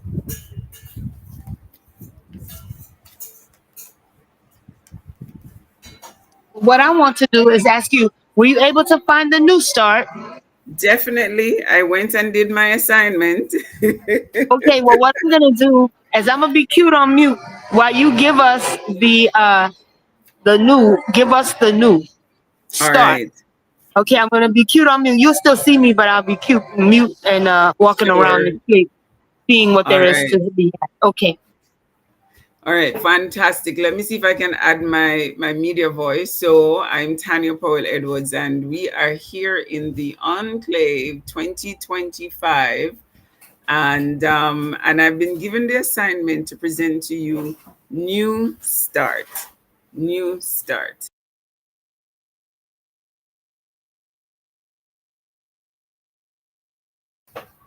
So, do you have your pens out? And the first one we're going to start with, because we're talking about New Start, is nutrition. So, nutrition is a biggie, as Dr. Bennett spoke earlier. And we are hearing a lot these days about the gut biome. And while I won't go deeply into these things, because there are many persons who have studied nutrition and have this information, but as an individual, as a mother, a daughter, and someone just living and wanting to be healthy and to live my 30 and 10, and by reason of strength to 80 and above, my family and I have come into the information that what we place in our mouth is going to make us or break us. And so for the last few years, we have been doing better and better. For myself, I have an issue with sugar. And so that has been greatly reduced. And we are now more into proteins and fiber and vegetables and some amount of fruits and cutting back on carbs. Interestingly, still on the point of nutrition, I spoke with a friend of mine who told me that over the last 3 months, she did not have the kind of resources that she normally has. And so, what she's been eating, herself and her family, what they've been eating is mainly carbs. And so, lo and behold, she became ill, went to the doctor, and found out that her iron levels were lower than normal. And she was basically shocked because she had never had an issue with iron before. And she has that now because her diet was affected over the last 3 months. So, the first letter in the New Start, N, is for nutrition. The second letter is for exercise. And there are plenty of information out there, plenty exercise gurus out there. And so it is just important to get the system that fits your lifestyle or fits your body. Because based on some of how we are structured physically may determine the kind of exercise that we need to do. But one of the main things for me is just the idea of sweating, taking that walk until you sweat, taking that walk until your heart rate is increased and you sweat. And so whenever I do my exercises, I usually feel I take a shower afterwards. I rest if I can. If not, I hit the road. But I feel so much calmer, so much better in my spirit. So exercise is the next letter. E is the next letter for exercise in New Start. And the third is water. Water. And so we need to ensure that we are properly hydrated. There are many persons I have met so far in my lifetime that tells me that they don't drink water. They're constantly drinking sodas. And so if you're drinking only sugary drinks, guess what's going to happen to your bloodstream? Guess what's going to happen to your glucose level? Guess what's going to happen to your insulin level? And when you're young, you may not in your 20s, you may not feel it. You may not feel it in your early 30s. But as you approach 35, 40, your system begins to tell you. I'll tell you a true story, true story. In my last job before I became an entrepreneur, a young lady in her 20s got ill on the job and had to be rushed to the hospital. And they did emergency surgery on her because there were a lot of feces backed up in her because she does not drink water. She does not drink water. And after she had that experience, Her co-workers had to assist her, and what they did was put her on a schedule to drink water. Water is in the most natural state. It is a blessing and it's good for us. And God says He will bless our bread and our water. So let me take a sip as we speak. The next letter in New Start is S, and it is for sunlight. And I spoke about that earlier in my first presentation. You don't have to go baking in the sun. You don't have to be there until you get a tan, but getting some 5 minutes, 10 minutes of sunlight can do wonders, because again, remember, vitamin D is also connected to sunlight. Speak with your doctor, speak with your dermatologist, whatever you need to do to figure out what is the most appropriate levels for you, so you can do it with joy and without fear that you're causing any physical damage to your skin. The next letter is T for temperance. And temperance is going to speak about self-control, about moderation. And temperance, interestingly, is one of the fruits of the Spirit found in Galatians 5:22-23. And just a reminder, some of the other fruits of the Spirit are love, joy, peace, patience, kindness, goodness, faithfulness, gentleness, and self-control. So you've got to check your temperature. Are you hot? Are you cold? Are you easily angered? Do you never get angry at all? Are you always agreeing with others? Do you always say yes and never say no? Right? So you've got to pay attention to that. The next one is A for air. So breathing, we spoke about self-care and meditation and taking, and a lot of people don't know the correct way to breathe.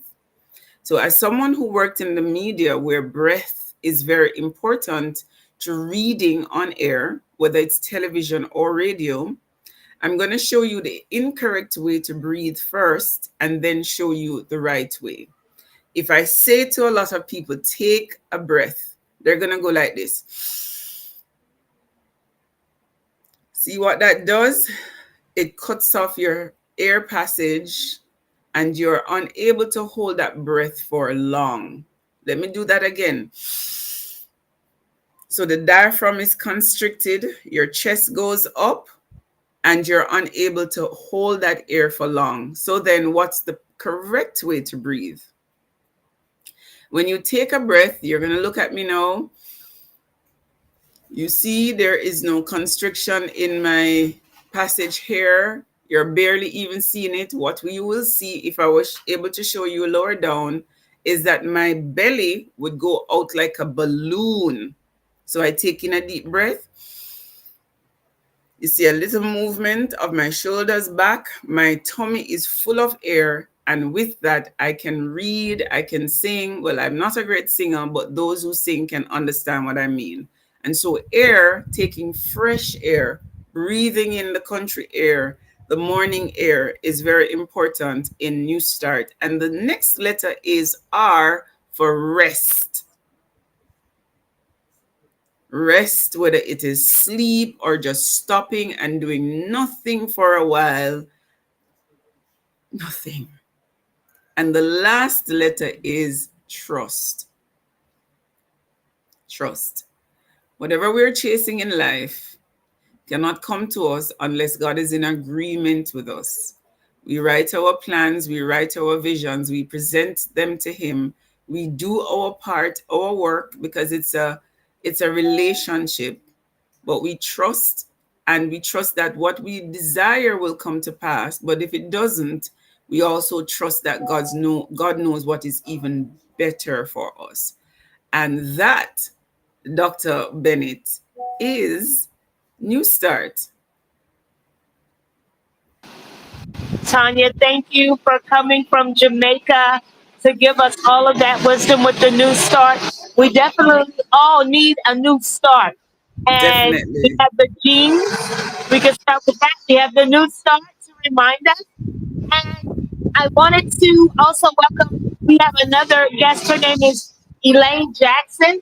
She is a powerhouse of professional development, and she works in the project management space and something called positive intelligence. She's great, and she may have more words and stuff for us as days goes on. But I wanted to ask you a couple of questions and see if you would be willing. I wanted to ask you about your products that you have that you make. Do you have a few minutes for us on that to talk to us about your product? Sure. Do you want me to do that now, or do you want me to come back to do that? Okay, I would love to hear from you and a bit more about the products in the meantime, if that's okay. Absolutely, absolutely. So I want to start by saying that I became an entrepreneur in 2016. Prior to that, I had different jobs in media, as I said before, training as a guidance counselor, working as a training officer. And so I had no idea that this was in store for me. But as a Christian, I went to many different churches, a lot of prophetic churches too. And I was always getting a word that God wanted me to do something more. But no one could tell me what the something more was. But I heard it so much that it created dissonance. I couldn't understand what people were seeing, why they were saying what they were saying, but I had like a blockage. I couldn't see, I couldn't understand. At the time when I was working as a training officer, it was a very intense job. It required a lot of training, speaking, traveling. And I was teaching and training and traveling so much that I got to the place where I said, I need to go learn something for myself. At that time, I was learning to teach. I was learning to, do these kinds of things. And so prior to that, too, I had a problem where I was wearing a lot of Oxford shirts, cotton shirts, and I, because of my function as my job role as a training officer, I'm constantly in front of people, and my deodorant that I was working wearing at the time would mess up my shirts.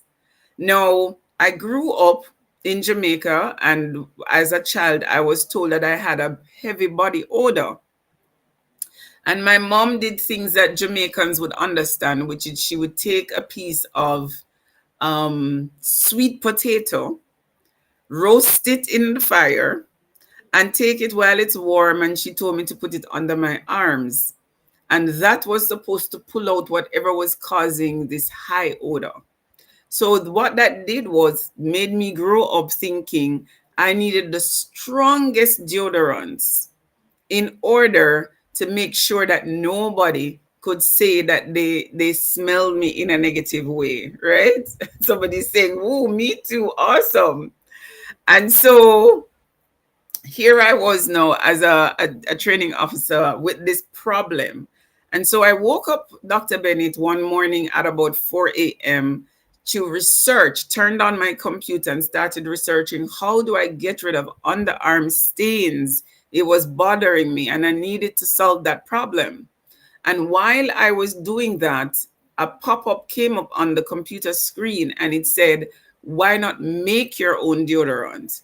And I thought at first, that's crazy. Who does that, And when I thought that, then another thought came and said, remember, there was a time when people in Jamaica helped themselves. So what did people do before they were commercially made deodorants? I looked at the ingredients, they were pretty basic. So I said to my husband, I'm getting out of bed. I got out of bed, went into the kitchen, and I started mixing. And I created that deodorant based on the formula that I saw. And I wore it all day. And I spent the rest of the day in front of my husband and children, asking them at intervals, "Smell my arm. Smell, does it smell?" By the end of the day, I realized that it worked. So I'm like, okay, you know what I'm going to do? I'm going to drive to Montego Bay. Now, if you're in Kingston, and Kingston, Montego Bay is like a 3-hour drive. And even though I'm driving in an air conditioned car, the sun can be so hot, it makes you wonder if your AC is working. So I said to myself, you know what?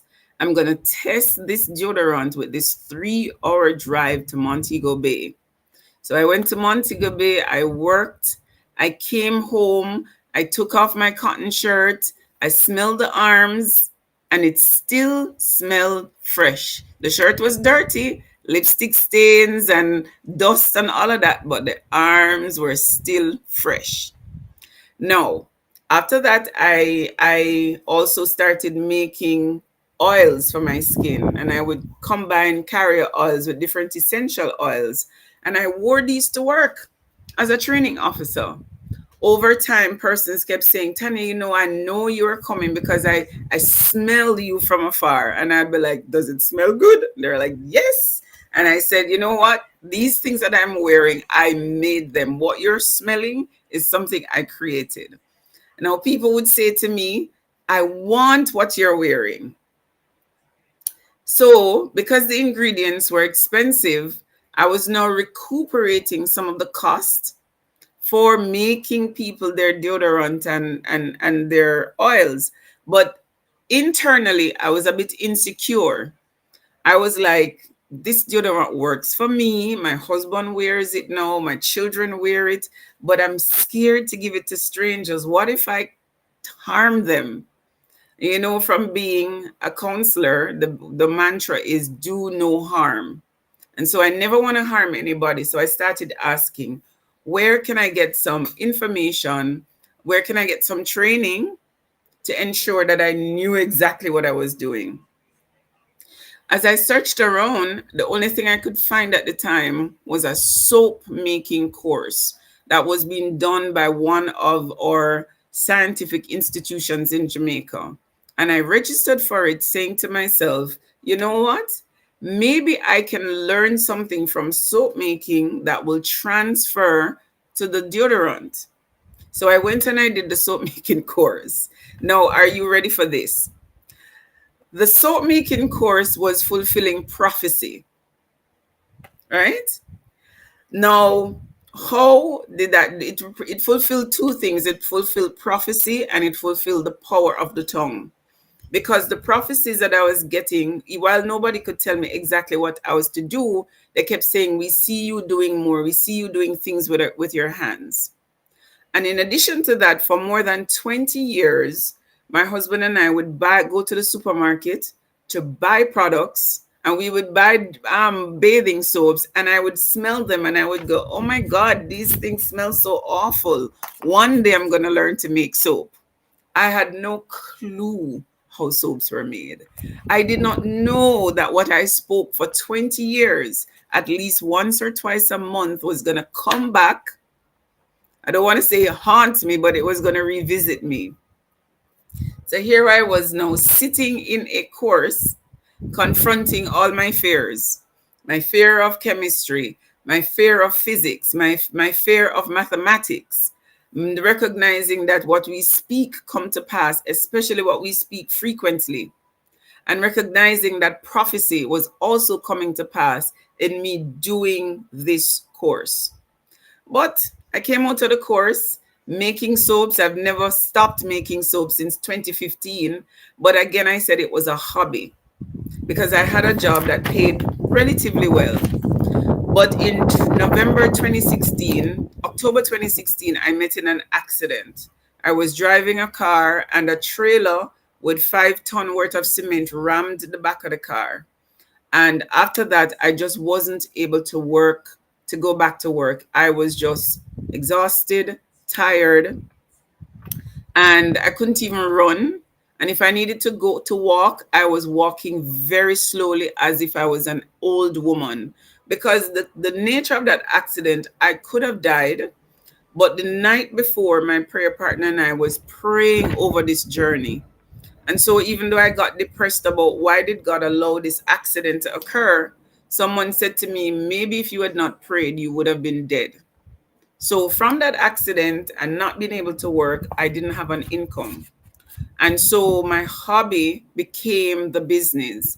I started selling 5 soaps, then 10 soaps. Then it got into a location and they started selling 10, 5, and then they started calling me every week for soaps. And then at the end of the month, after a couple of months, we said, all right, let's tally how many soaps you're selling so I can start making them in bigger batches. And Dr. Bennett, they moved from selling 5 soaps to 10 soaps to 100 soaps to 200 soaps. And I've actually experienced where they had a run on their store 2 times just to get the products that God has allowed me to make with these 2 hands.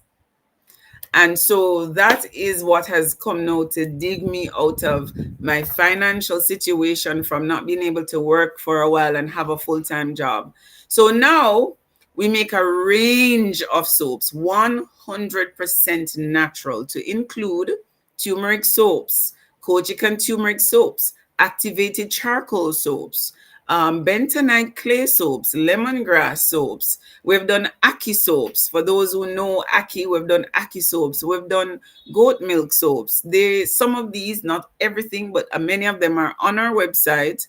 And then, like I said, we make oils for our skin. So I do a ginger lemongrass oil from scratch. Let me tell you, not only is it great to use to oil your skin, it's great for a body massage. If you think about ginger, how deeply penetrating that is, imagine taking that to your masseuse for us. But I'll tell you, even if you don't have time for a masseuse, if you're tired and you go home, you rub this on your feet, have a nice shower, apply this to your body, massage it into your feet and your elbows, and just smell that lemongrass. It refreshes you and relaxes you at the same time. I'm hoping that while you're listening to me, you're already in lemongrass heaven, kind of a thing. And we do a lemongrass lotion as well, and our website is there. And like I said, we serve the people in Jamaica. They've been very good to us and kept us in business now for 9 years. But we also do have customers internationally. It's a base that we want to build out some more. But we do have customers in the USA, in different parts, in Washington and Florida. And we have a few customers in Canada and a few customers in the UK. And we are seeking to build our base. This is one of the visions that God has given to me. And it is my role and responsibility to build it out. That is what me and my family are committed to. And so I invite you to go to our website. It's www.Tanas. So I'm Tanya, but the brand is Tanas. And I'll give you a secret. Why is it called Tanas? Because initially when I started, when I realized I had a business on hand, I wanted to be in the background and put the business forward. God never allowed that. And so that is why I did the Tanas. But no, people call me Tanya, they call me Tanas, and I answer to both. So go to our website, shop. We want to serve you, and we're looking forward to those orders coming in. It is our pleasure to do them and to ship them out and to get them into your hands. And so that I've given you the start, the before Tana's Body Care, the start of Tana's Body Care, where we are now in terms of the products we do, and the vision that I have, the vision that God has given me is that movie stars, Hollywood people, people from all over the world are going to be utilizing these as their personal care products. So we started as a seed, we're growing into a big tree, and by the help of God, we're going to shoot out branches all over the world and be able, when I die and I move on to glory, this will become my children and my grandchildren's inheritance. And that, in a nutshell, is Tana's Body Care.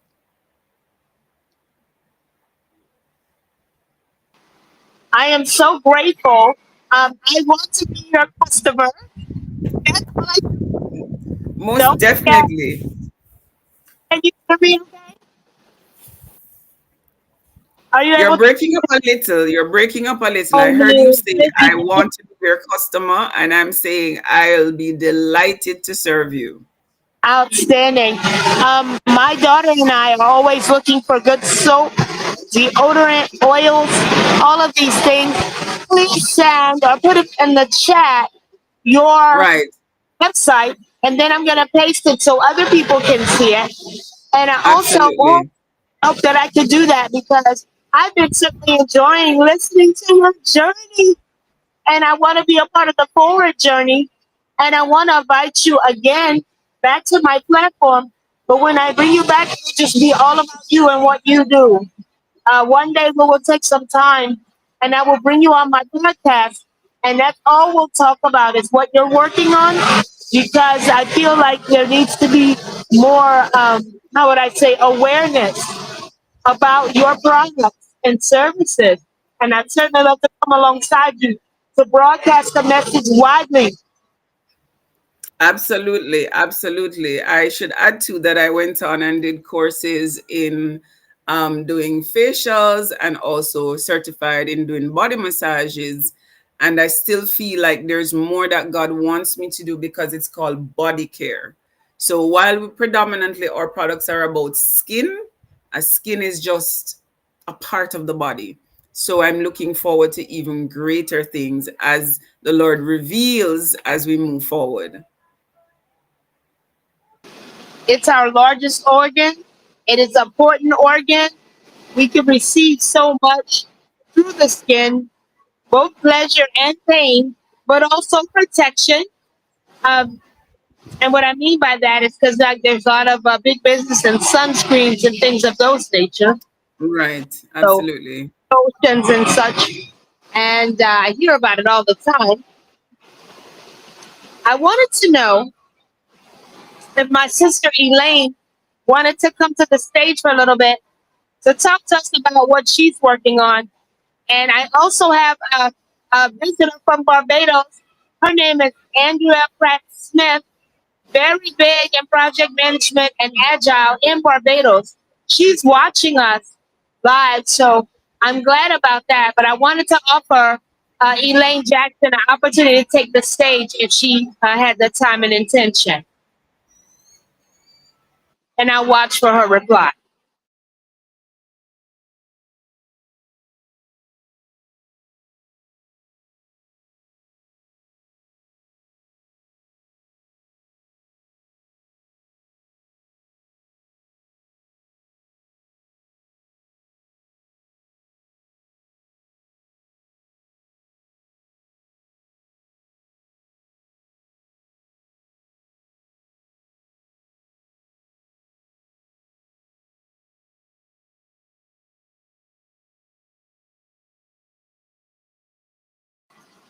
She may be tied up. I do know that she joined today. She joined yesterday too, but I had problems with my platform. So even though she's there, she may not